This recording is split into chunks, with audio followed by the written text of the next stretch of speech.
What I'd like to do is I'd like to welcome you to our Los Angeles Design and Engineering Studio. This is one of the buildings at Tesla where incredible things happen every day. Innovative, creative things. And we're going to share one with you tonight that we're actually very, very excited about, and we think you will be too. It's really quite awesome. Actually, I'm so excited because we've been going through rehearsals today, and I've actually got to see it, and it's actually extraordinary. And it's not a coincidence that we are here in California. What I mean by that is we love California.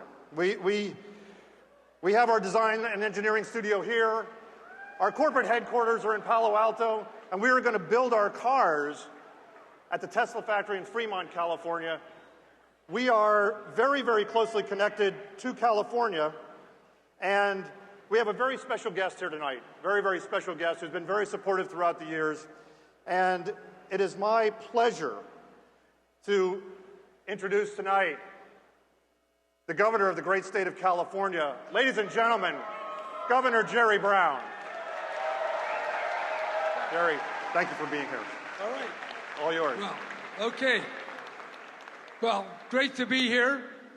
You know, you got a rocket ship next door, and you know, as Governor Moonbeam, I love rocket ships. But I also like electric cars. And California has set the tone, set the goal for the whole nation. And isn't it great that California has a manufacturing plant of today, which is also a plant of the future? We're setting the role, we're setting the pace, and you all here tonight are here to celebrate that and give evidence to the fact that California is on the move. Now, we got our problems. We got our problem characters, some of them in politics, some in business, some in other places, but we got a lot of tremendous creativity.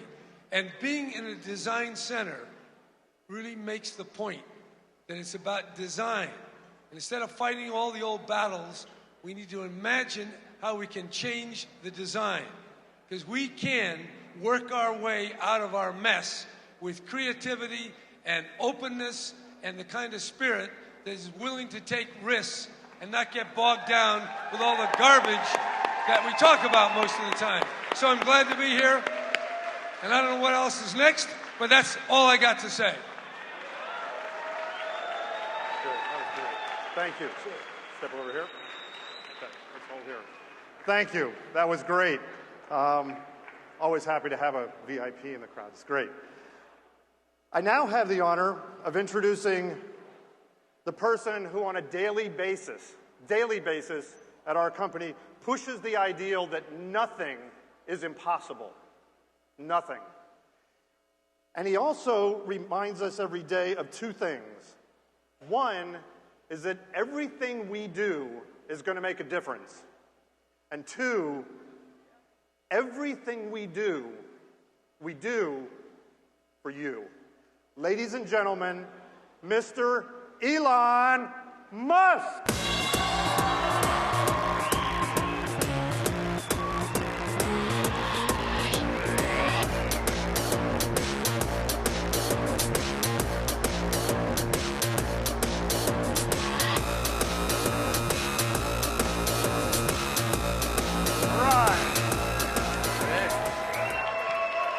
I want you to come over and get a picture.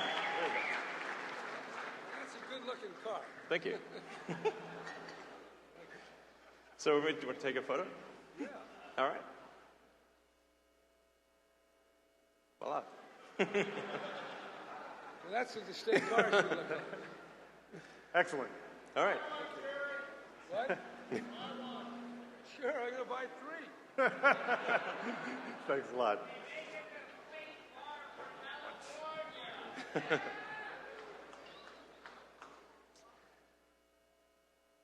All right, well, welcome everyone. I want to start off by just explaining a bit about Tesla. I mean, why did we create Tesla? What was the purpose of the company? We created Tesla to make a difference in the world. The world desperately needs sustainable transport. If we don't solve this problem this century, we are fracked.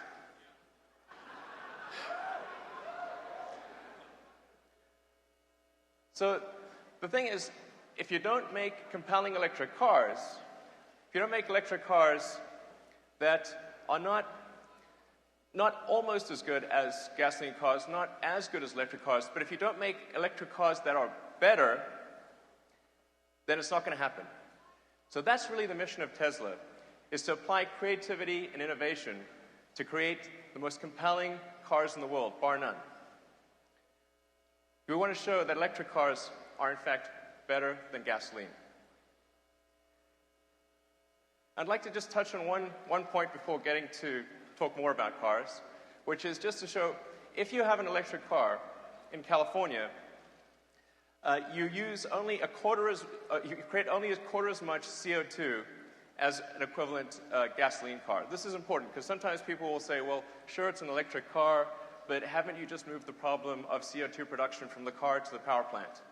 So even if if you're just taking your electricity directly from the meter in California, you're only creating about a quarter as much CO2 as you would with a gasoline car. So, yeah.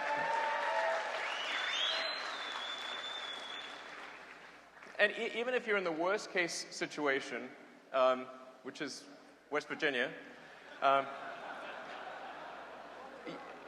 you're still producing less CO2 per mile with an electric car than with a gasoline car.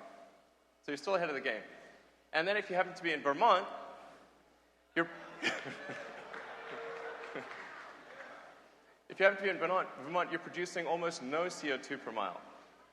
And then there's a situation which is even better, which is if you install solar power.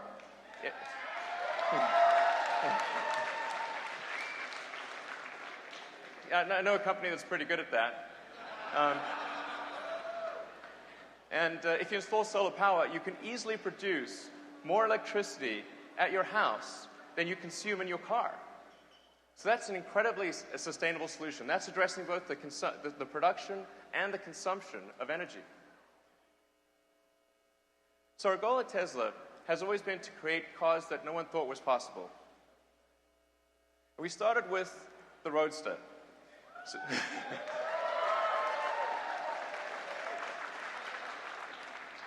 I think some people drove the Roadster here today.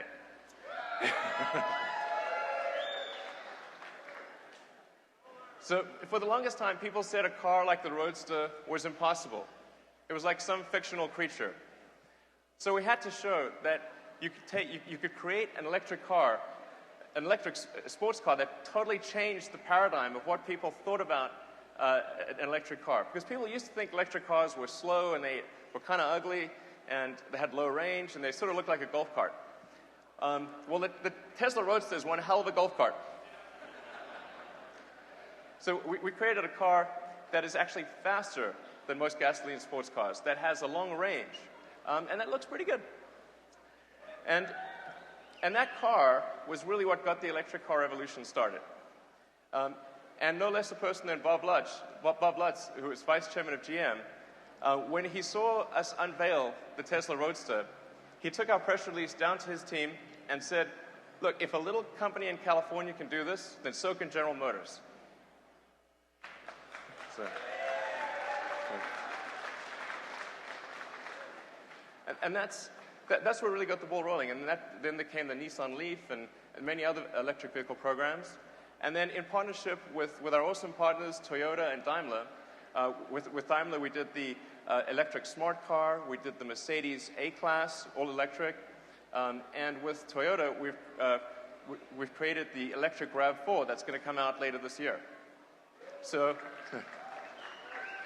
our goal is not, Tesla is really a hardcore technology and design company. The way that we don't really want to keep technology close to our vest. And that's why we've really done our best to bring that technology to mass market by working with companies like Toyota and Daimler, and perhaps others in the future. So we went from the Roadster to the Model S.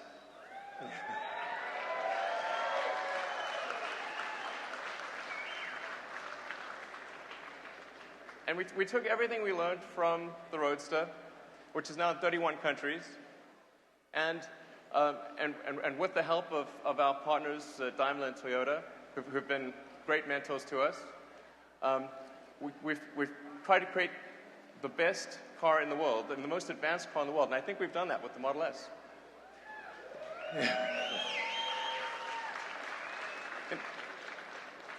In fact, the Model S, despite being a much larger car than the Roadster, actually has more range. We pushed the range up to 300 miles. So it's really something, I think, pretty special. And we're going to be starting deliveries no later than July of this year. So,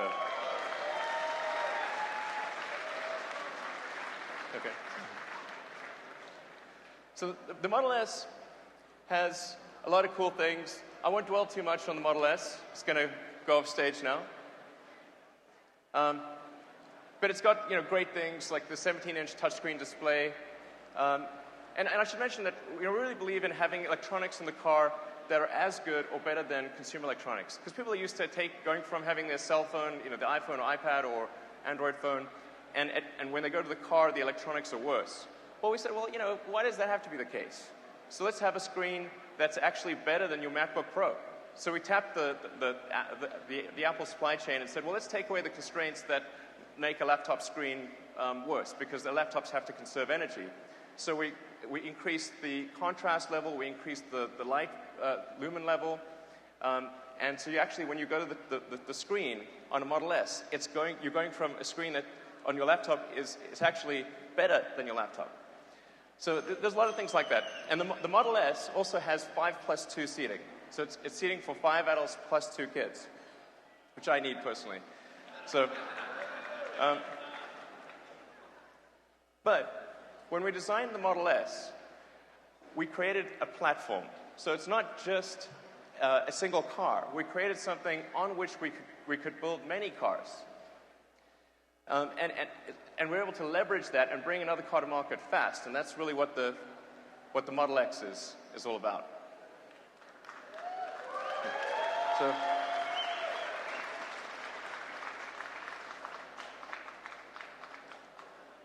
So with the Model X, what's the problem that we're trying to solve? Well, minivans have lots of room, but not much style. SUVs are big on the outside, but they tend to be small on the inside. The minivans and SUVs have been trying for years to overcome these problems. Here we see the first attempt at that. Not bad, not bad. And people kept iterating over the decades. It's not clear it got better.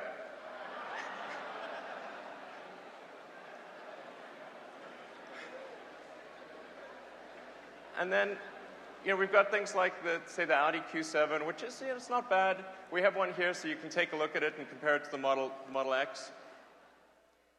And I actually have an Audi Q7 personally. And then you can also have things like say, the Honda Odyssey minivan. I don't have one of those. So you've got functionality with the minivan. You've got style with the SUV. And then what's the third missing element? Well, how about performance? So what if you could have a car that has more functionality than a minivan, more style than an SUV, and more performance than a sports car? That's the Model X.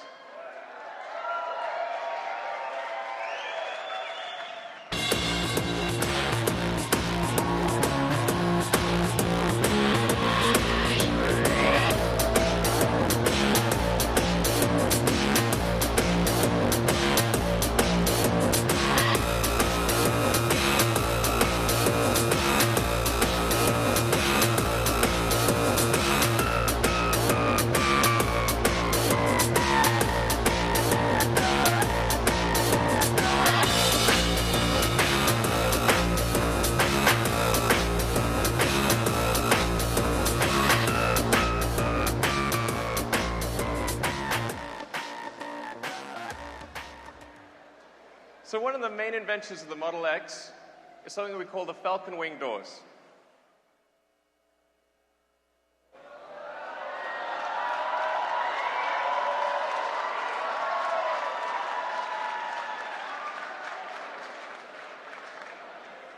So, and driving the car is Franz von Holzhausen, our head of design.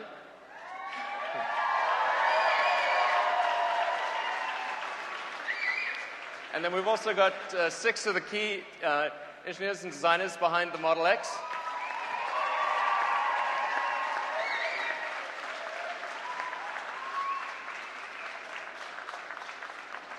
You'll notice these are not small people.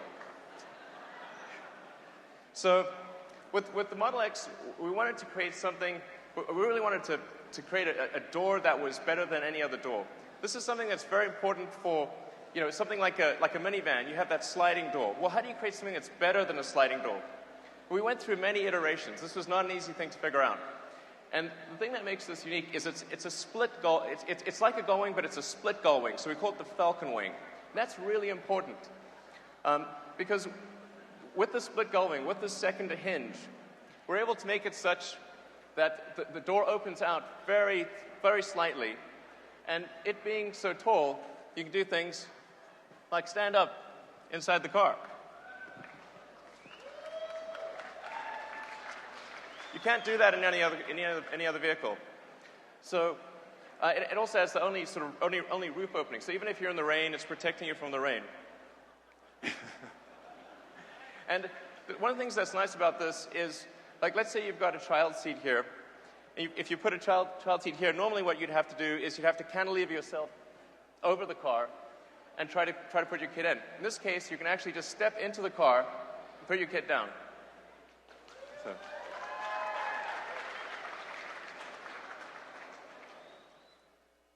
So it truly has seating for 7 adults, like 7 real adults.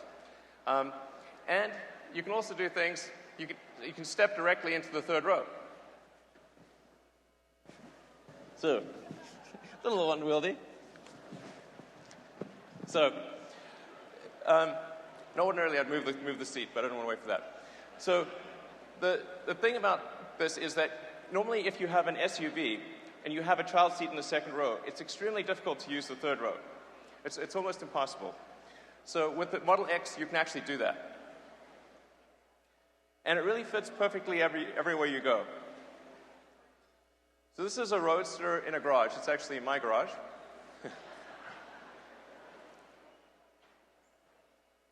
And this is the Model X. So the doors don't go any higher than a normal SUV rear hatchback would go. So if you can open the hatch on an SUV, you can open the Falcon wing doors.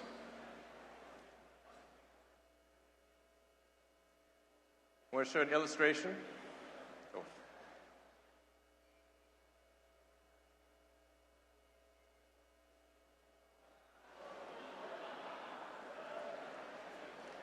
So we've designed the Falcon wing doors such that if you can physically fit between your car and another car, you can enter the door.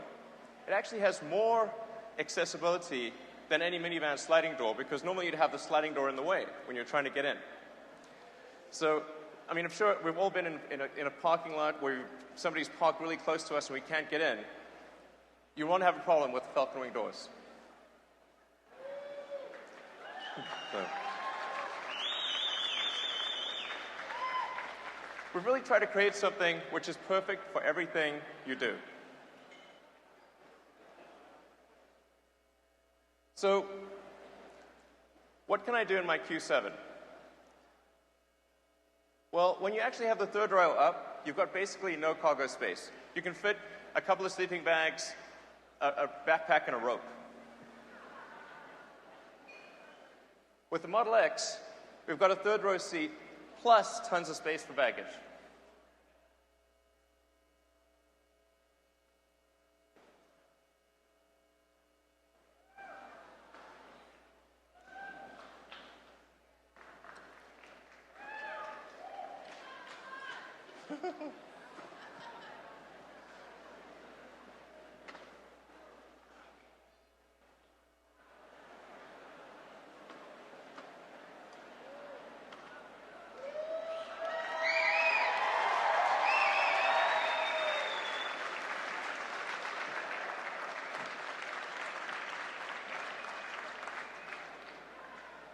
and all the seats fold flat. I mean, you can practically fit a queen-size bed in there. So just think of all the things you could do with this space. I mean, this car can do anything you want. It's crazy. Fit a bike in there. You can travel. Practically move house. What an EV architecture really allows is that all the stuff that is normally there, that would normally be in the front of a car. So you'd ordinarily have this huge engine, and you might have a big transmission in the back. You'd have a fuel tank and a catalytic converter and an exhaust, all sorts of stuff that just takes up room. We give all of that room back to you. There's something in the front you didn't expect. I didn't expect it either. The other major invention associated with the Model X is dual motor all-wheel drive. So we actually have a motor in the front and a motor in the rear.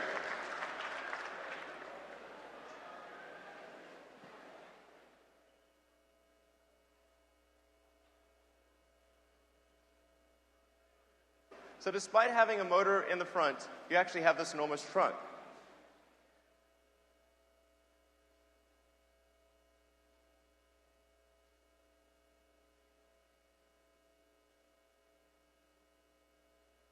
And what dual motor all-wheel drive gives you is the best all-wheel drive experience of any car, period. Because you can dynamically shift power from front to rear, depending upon what has got the most traction. So thousands of times a second, the car is figuring out where the most traction is and shifting power front to rear. This is something you can't do in a regular all-wheel drive where it's just a dumb mechanical linkage. So this has incredible road holding and traction. And we've also designed it such that we're able to shift power according to how you want to turn.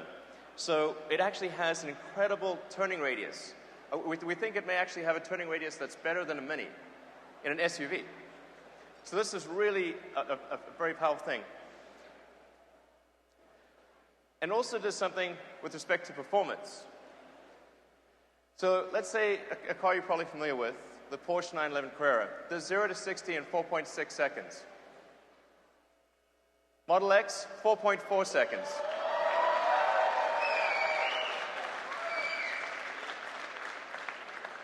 So you've got something that's the size of an SUV, it's faster than a Porsche.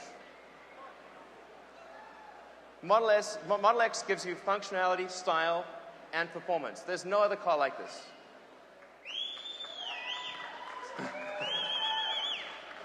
So just going over that again, what was the problem? Well, there were 77 years of cars that, well, didn't really quite do it.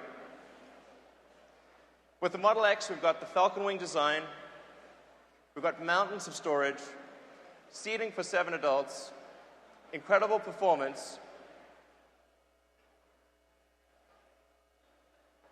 So, the Model X. This is a product you're going to love.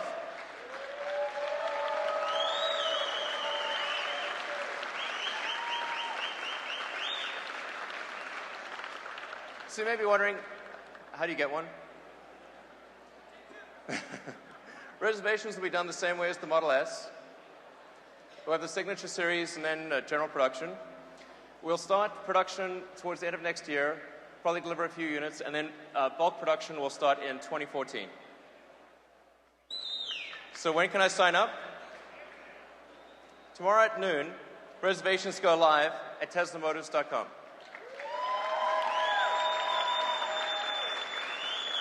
But you can reserve one tonight.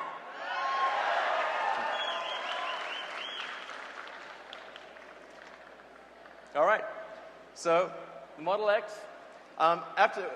So come up on stage. You're welcome to come up stage and check the car out and have a great party.